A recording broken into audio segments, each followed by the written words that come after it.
మనసు దోచే ఇకబేనా ఆర్ట్, ఆకట్టుకుంటున్న ఆకృతులు. పూర్తి వివరాలకు చదవండి రేపటి Sakshi Hyderabad edition. Welcome to సాక్షి సత్యమేవ జయతే. కొన్ని సందర్భాల్లో ఆలస్యమైన అంతిమ విజయం మాత్రం సత్యానిదే. అలా అంతిమ విజయం సత్యానిది కావాలంటే ముందుగా ఏది సత్యం ఏది అసత్యం, ఈ ప్రశ్నకు జవాబు వెతకాలి. నిజాల నిగ్గు తేల్చాలి.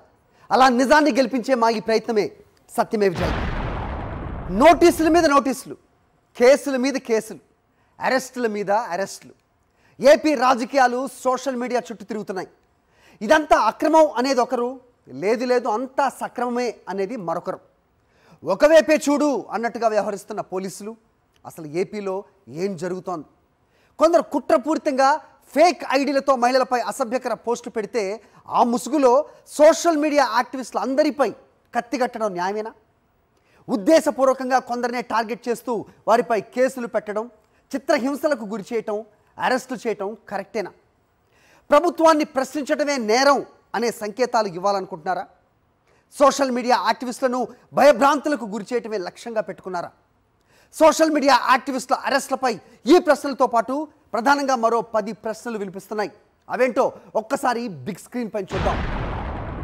ఏది నిజం, ఎవరిది సేడిజం? ఏపీలో 680 మంది సోషల్ మీడియా యాక్టివిస్టులకు నోటీసులు, 147 కేసులు, 49 మంది అరెస్ట్. ఈ చర్యలు దేనికి సంకేతం? ప్రస్తుత చట్టాలు సెక్షన్ల ప్రకారం సోషల్ మీడియా యాక్టివిస్టులపై పెడుతున్న కేసులు అసలు నిలుస్తాయా? చేస్తున్న అరెస్టులు చెల్లుతాయా? ప్రభుత్వాలను సోషల్ మీడియా వేదికగా ప్రశ్నించటం, ఎన్నికల హామీలు ఎందుకు నెరవేర్చడం లేదని నిలదీయటం నేరం అవుతుందా? రాజకీయ కక్ష సాధింపు చర్యల్లో భాగంగా సోషల్ మీడియా యాక్టివిస్టులను నేరుగా ప్రభుత్వాలే టార్గెట్ చేయటాన్ని ఎలా చూడాలి? ఒకవైపే చూడు అన్నట్టుగా పోలీసులు వ్యవహరిస్తున్న తీరు, సోషల్ మీడియా యాక్టివిస్టులను వేధిస్తున్న తీరు ఏం చెప్తోంది? భావ వ్యక్తీకరణ స్వేచ్ఛ పేరుతో మహిళలపై అసభ్యకర పోస్టులు, మార్ఫింగ్ ఫోటోలు పెడుతున్న సోషల్ సైకోలను ఎలా నిరోధించాలి? రాజకీయ పార్టీల అధికారిక సోషల్ మీడియా హ్యాండిల్స్లోనే అసభ్యకర భాష వాడుతూ తప్పుదోవ పట్టించే పోస్టులు పెట్టడాన్ని ఏమనాలి? రాజకీయాల ముసుగులో సోషల్ మీడియాను భ్రష్టు పట్టిస్తున్నది ఎవరు? ఆ విష సంస్కృతికి మొట్టమొదటిగా బీజం వేసింది ఎవరు? సోషల్ సైకోల ఆట కట్టించడానికి ఎన్ని కొత్త చట్టాలు తెచ్చినా వాటిని అమలు చేసేవారు పక్షపాత వైఖరి అవలంబిస్తే ఏం లాభం? చివరిగా సమాజం పట్ల బాధ్యతగా వ్యవహరించేలా సోషల్ మీడియా యాక్టివిస్టుల్లో మంచి మార్పు తీసుకురావటం సాధ్యమే. సోషల్ మీడియా రెండు వైపులా పదునున్న కత్తి లాంటిది. జాగ్రత్తగా లేకపోతే అది ఎదుటి వాళ్ళనే కాదు మనల్ని కూడా గాయపరుస్తుంది. దాన్ని ఎలా వాడుతున్నాం అన్నది మన విచక్షణ మీద ఆధారపడి ఉంది. రాజకీయాలకు సంబంధించినంత వరకు కొందరు సోషల్ మీడియాను భ్రష్టు పట్టించేశారు. ఇది ఎవరు కాదన లేని సత్యం, బహిరంగ రహస్యం. తమ రాజకీయ కక్ష సాధింపు చర్యల కోసం కొందరు సోషల్ సైకోలను పెంచి పోషిస్తున్నారు. ప్రత్యర్థులు వారి కుటుంబాల్లో మహిళలపై అసభ్యకర పోస్టులు పెడుతూ వారిని మానసికంగా కుంగదీస్తూ పైశాచిక ఆనందం పొందుతున్నారు.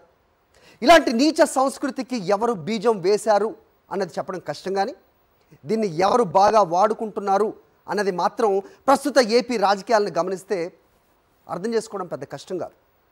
ఈ నీచ సంస్కృతి ఒక ఏపీకి మాత్రమే పరిమితం కాదు, ఎంతో కొంత మన తెలంగాణ, ఇక్కడ తెలంగాణలో కూడా ఉంది. ఆ మాటకు వస్తే దేశవ్యాప్తంగా కూడా ఉంది. అయితే ఏపీలో జరుగుతున్న వరుస అరెస్టులతో ఇప్పుడు అందరి దృష్టి అటువైపుగానే ఉంది. 680 మంది సోషల్ మీడియా యాక్టివిస్టులకు నోటీసులు, 147 మందిపై కేసులు, ఏకంగా 49 మంది అరెస్ట్. ఓ రకంగా చెప్పాలంటే ఏపీలో ఒక ఎమర్జెన్సీ వాతావరణం కనిపిస్తుంది. సోషల్ మీడియాలో మార్ఫింగ్ ఫొటోస్, మహిళల్ని కించపరిచే పోస్టులు, వ్యక్తిత్వ హననం చేసేలా కామెంట్లు ఎవరు పెట్టినా కూడా తప్పే. అలాంటి సోషల్ సైకోలను ఖచ్చితంగా అరెస్ట్ చేసి లోపలెయ్యాలి. కానీ అలాంటి సోషల్ సైకోలను సాకుగా చూపి సోషల్ మీడియా యాక్టివిస్టులపై అక్రమ కేసులు పెట్టడం ఎంతవరకు correct? Who will answer this question? చిత్రహింసలకు గురిచేసే తప్పుడు స్టేట్మెంట్లపై బలవంతంగా సంతకాలు సేకరించడం ఎంతవరకు సమంజసం? అసలు ప్రభుత్వాన్ని ప్రశ్నించడం నేరమా? ఎన్నికల హామీలు ఎప్పుడు నెరవేరుస్తారు అని నిలదీయటం నేరం అవుతుందా? మహిళలు చిన్నారులపై జరుగుతున్న అఘాయిత్యాలకు ఎప్పుడు అడ్డుకట్ట వేస్తారు అని క్వశ్చన్ చేయటం నేరం అవుతుందా?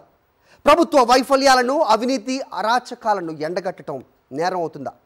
ఒక పొలిటికల్ ఎజెండాతో సోషల్ మీడియా యాక్టివిస్టులను టార్గెట్ చేయటం సబబేనా? సోషల్ సైకోల విషయంలో పోలీసులు ఒకవైపే చూడు అన్నట్టుగా వ్యవహరిస్తున్నారా? అసలు సోషల్ మీడియా యాక్టివిస్టులపై పోలీసులు పెడుతున్న కేసులు, చేస్తున్న అరెస్టులు చెల్లుతాయా? ఈ అక్రమ అరెస్టుల ఉద్దేశం తాము అధికారంలో ఉన్నంత కాలం ఏ ఒక్కరూ తమను ప్రశ్నించకూడదు అనే దానికి సంకేతమా? ఇదే అంశంపైన ఇవాల్టి మన సత్యమేవ జయతే